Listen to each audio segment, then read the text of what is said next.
Holidays. Now, in the age of dating apps and social media, finding the one can seem overwhelming and daunting. But as Nine's Susan Massara discovered, one very traditional method is still helping people find love.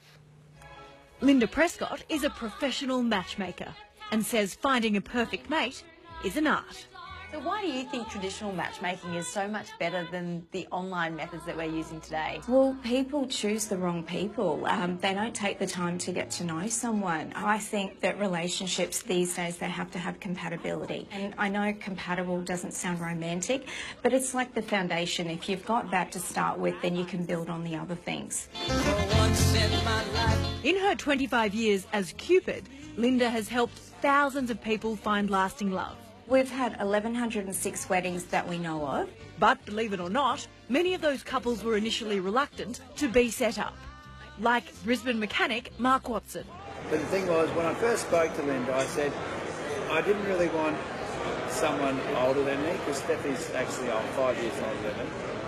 And then, but Linda said, no, go on this date. And I went, okay.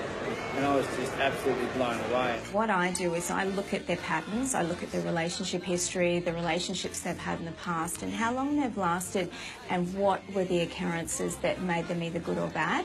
And then we actually do a profile so that we can say, right, this is what suits you in a partner.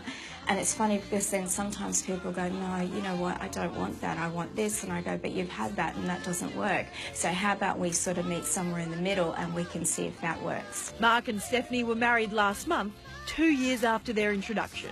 I think a lot of people, when they first meet someone, they're looking for these fireworks, they're looking for amazing. If the wow is too big, you should be very scared, because that means that it's generally built on sexual energy. True chemistry actually takes time. The best relationships actually creep up on you. When you go out on a date with someone, I always say, ask yourself 3 questions. Did I have a good time? Are they someone my friends and family would like? And did I find them at least pleasant looking? Now, even if you didn't get a romantic connection, you should still have a second date, because quite often the person you meet on the first date is actually very different to the person that you meet on the second. So give someone a second date. If you have a second date, you're still having a nice time, but you're not sure, have a third date. But at the end of the third date, if you're not feeling a romantic connection, you're probably never going to. Yeah, you got nice pink lips. Being tired.